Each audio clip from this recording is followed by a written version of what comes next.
No vídeo de hoje vamos reagir, Mauro falando sobre a defesa do Flamengo, sendo a melhor defesa da Série A. Então fica comigo até o final desse vídeo.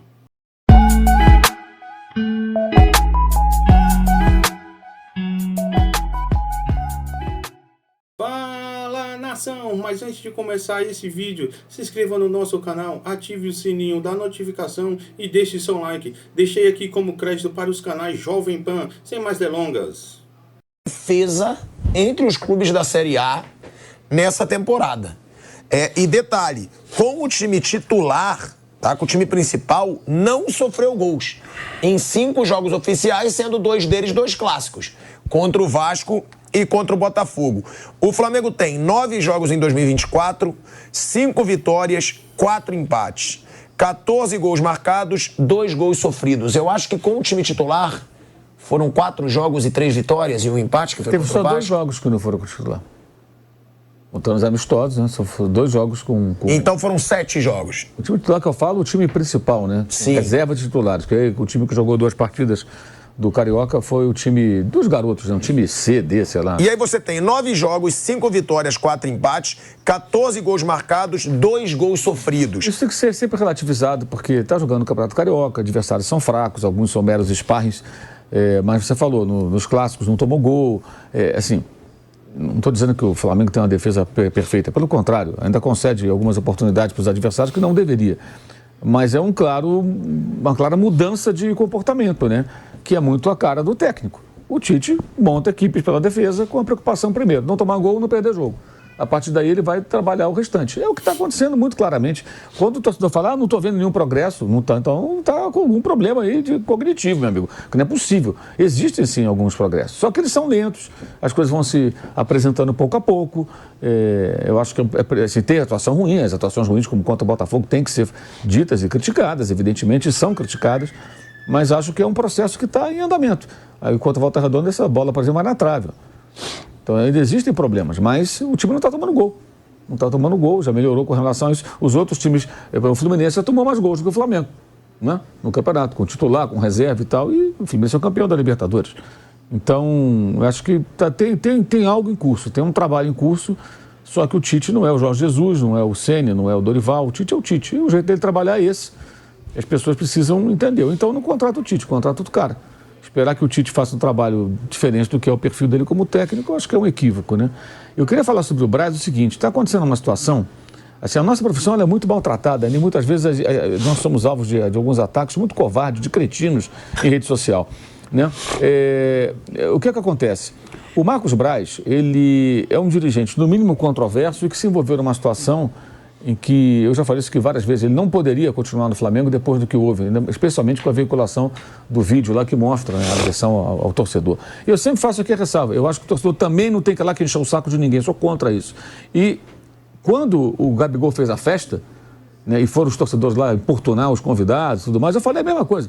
O cara pode não gostar do fato do jogador comemorar efusivamente dias depois de uma eliminação tão dramática como foi a da Libertadores, né? Uma decepção tão grande. O torcedor tem o direito de ficar zangado e de rede social e protestar contra isso e tal, mas não tem que ir lá para encher o saco do convidado ou do próprio aniversariante. Falei aqui a mesma coisa. Você tem o direito de protestar no estádio, na porta do CT, levar uma faixa lá, fora fulano, tudo bem, democraticamente, de forma sem violência, é um direito do cidadão. Mas o cara está na festa, o cara está no shopping, no restaurante, eu acho que ninguém tem que importunar. Acho que extrapola o limite do razoável, tá? E é muito fácil para algum elemento chegar em rede social e defender esse tipo de ataque, né? Porque ele não tem compromisso com nada. A gente tem compromisso, sim, com o nosso público que nos acompanha. A gente não pode ficar aqui estimulando esse tipo de coisa. Tem que ter um mínimo de responsabilidade. É muito diferente com um jornalista fala, com grande alcance, e um bobalhão qualquer fala em rede social, que meia dúzia vão ver ali. Então, para ele é muito fácil, né? Embora também, dependendo do que ele fala, ele possa ter problemas amanhã, né? Dependendo do que ele gosta de falar, do que ele gosta de fazer, de ameaçar e tudo mais. Muita gente criticou o Marcos Braz na imprensa. Quem trouxe o vídeo, né, que mostrou a agressão foi a imprensa, foi a matéria da Globo, do Grupo Globo, tá? Então foi a imprensa que trouxe. Muitos de nós fizemos questionamentos e não é verdade que o Marcos Braz não foi questionado sobre a agressão. Foi sim, lamento que eu não tenho o nome do colega que fez a pergunta, mas na coletiva que ele deu na zona mista, logo depois do jogo passado, foi perguntado a ele e ele falou, em outras palavras, não, meu advogado que fala sobre isso e tal, e desconversou. A imprensa não tem culpa se o cara pergunta, o colega pergunta, e a resposta é essa. Ele não respondeu nada. Ele que não respondeu, ele fugiu da resposta. Então, assim, a imprensa fez a pergunta. Agora, se um colega fez e ele respondeu, não adianta um outro fazer a mesma pergunta, porque ele não vai responder. Então a crítica tem que ser ao Marcos Braz por não se manifestar. Não ao colega, ou por omissão. Não houve omissão. Houve omissão do Flamengo, houve omissão do Rodolfo Landim, que é o presidente, do Conselho do Flamengo, dos poderes do clube que não fizeram nada, que acomodaram a situação, embora tenha sido protocolado pedido de afastamento do dirigente pelo que aconteceu, que vinculou o Flamengo quando ele foi dar uma entrevista dentro do clube. Então não me venha com essa cretinice de tentar dizer que ou eu ou outros colegas não criticamos, porque nós criticamos sim, não houve omissão por parte da imprensa e não existe a imprensa. A imprensa, ela abriga diferentes profissionais, linhas editoriais e formas de trabalhar e opiniões diferentes sobre diferentes assuntos. Então, se um ou outro pensa de um jeito, age de um jeito com relação a esse episódio lamentável, não significa que todos nós pensemos assim ou tenhamos a mesma postura. Não é assim. E o Marcos Braz foi sim criticado, eu critiquei várias vezes, já falei, não tinha que continuar no Flamengo, não tem condições de continuar, isso é uma omissão do presidente do clube que deveria fazer alguma coisa, né? Os poderes do clube também. Agora, se o jornalista, na coletiva ou na zona, foi uma coletiva improvisada, faz uma pergunta para ele, ele não responde, vai fazer o quê? Nem só não responde, né, Mauro? Ele mentiu. Não, estou dizendo dessa agora na coletiva, que perguntaram. Antes também, perguntaram, ele contou uma versão que o vídeo mostra outra coisa, né? Aí é a polêmica, que a menina não estava, a filha dele não estava mais na loja. Ele, foi ameaçado, minha filha estava... Não. E aí o vídeo mostra que a moça tinha saído já, quando apareceu o sujeito lá que o importunou. E a imprensa não tem culpa se o agredido fez um acordo na justiça, né, com o próprio dirigente. Eles fizeram um acordo. O que nós temos com isso? Então, eu acho que a imprensa cobriu o fato, os colegas lá da Globo trouxeram a matéria, mostraram. Antes o primeiro vídeo veiculado foi pelo colega lá do Jornal Dia, do SBT, o Vene Casagrande, ele que veiculou o primeiro vídeo mostrando a confusão. Que né? Sempre assiste a gente aqui, inclusive. Entendeu? Então, foi um colega que colocou o primeiro vídeo, foram os colegas da Globo que trouxeram depois essa outra matéria. Isso foi tema de muitas reportagens, muita gente criticou, sim. Então, a imprensa não está se omitindo. Quem se omite é o clube, é o presidente do clube que nada fez, que não o afastou. Quem se omite são os poderes do clube, que aceitaram isso mesmo com algumas pessoas do clube, conselheiros, pessoas da oposição, tendo protocolado, inclusive, pedidos de afastamento do dirigente, tá? Porque isso respinga na imagem do Flamengo, né? Não tem compliance, né? Deveria ter, né? Hoje fala-se tanto nisso, né? Mundo corporativo e futebol, compliance, regras de conduta, comportamento, o que é bom, o que é ruim para a imagem da empresa, etc. e tal. Então, eu queria fazer esse registro porque é muita cretinice, entendeu? Então, de repente, o cara fala, comigo acontece comigo, às vezes eu faço um bobalhão, você não fala do Braz, você critica o Gabigol. Eu critico o Gabigol quando joga mal, eu critico o Braz também, acho que o Braz tinha que sair, e eu acho que o Gabigol não tem que renovar o contrato enquanto não jogar bem. Eu acho, as duas coisas andam juntas. Uma coisa não elimina a outra, não. Não elimina a outra, não. E sobre o presidente do Flamengo, há 15 dias eu questionei, exatamente há 14 dias, eu questionei sobre esse episódio. Mandei uma mensagem e perguntei, presidente, depois da veiculação desse vídeo do shopping, né? O que vai acontecer? Alguma medida? Vai ter uma consequência? Ele não respondeu.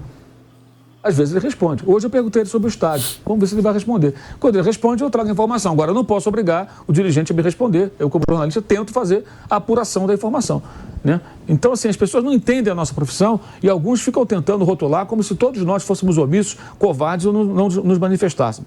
E quando a gente critica um jogador, o fã-clube do jogador tenta misturar as coisas como se você criticasse o jogador e não criticasse o dirigente. Aqui é o pau que dá em Chico e dá em Francisco, critica todo, e elogia quando vai bem. Se o Gabigol amanhã fizer 3 gols de bicicleta, jogar pra cá, não te vai elogiar. É evidente que é uma outra coisa muito chata, sabe? Essa coisa de critica o jogador. Não, você está criticando mais esse que aquele. O cara tem uma régua própria e fica medindo. E tem outra coisa, por que o jogador sofre mais crítica que o dirigente? Porque ele está toda hora entrando em campo e está toda hora jogando mal. Então, você critica aquela atuação, depois critica a outra atuação. Agora, se ele fizer 3 jogos ótimos, ele vai ser elogiado, elogiado, elogiado. É simples assim. O dirigente tem um episódio específico que ele entra e sai do noticiário. A gente não vai ficar a vida inteira falando sobre isso sem parar. A crítica já foi feita, nada aconteceu. Se amanhã surgir um novo episódio ou um novo desdobramento desse caso do shopping, a gente vai voltar a falar e dar opinião e criticar se for para criticar. Eu acho que isso é importante pontuar porque assim, é muito sórdido, sujo e cretino, covarde o que algumas pessoas tentam fazer em rede social. Com vários de nós. Isso é um desrespeito com o trabalho das pessoas. Todos nós somos atacados constantemente. Não, você pode ser criticado. Não concordo com a sua opinião sobre isso. Então... Você não concordo com... Merece, ok, né? mas seja específico, tá? você falou que essa caneca aqui é legal, mas tudo bem, beleza, tudo bem. Agora, o que não foi falado, ou ignorar o que foi falado, dizer, você não fala desse assunto. Como não fala? Tá lá tudo registrado, cara.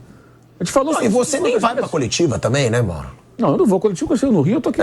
Nem vai. Agora, Até isso já veio. Por que você não manda pergunta na coletiva? Porque eu não tô no estádio. Por que você não tá no estádio? Porque eu não moro no Rio de Janeiro, o Flamengo joga no Rio de Janeiro, eu moro em São Paulo, trabalho aqui em São Paulo.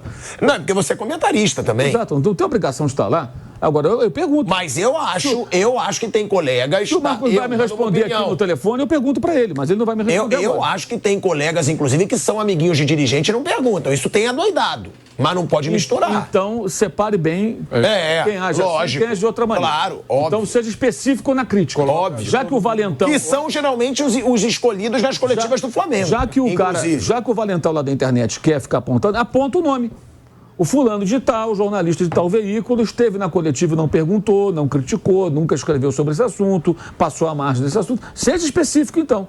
Ficar colocando todo mundo no mesmo balaio não é justo. Repetindo, o vídeo viralizou a partir da postagem de um jornalista, que foi o Venê. Que está assistindo a gente agora. Ele mandou agradecer você por ter... Ele foi o primeiro a colocar, tá? E agora, mais recentemente, a TV Globo, lá o Grupo Globo, foi até no Globo News, acho que a matéria foi primeiro, mostrando lá o vídeo inteiro, aquela coisa toda. Então é isso, nação. Obrigado por acompanhar nosso vídeo até o final. Se inscreva no nosso canal, dê aquela força para o nosso canal crescer, se inscrevendo, fazendo nos comentários, deixando um seu like. Muito obrigado, até a próxima.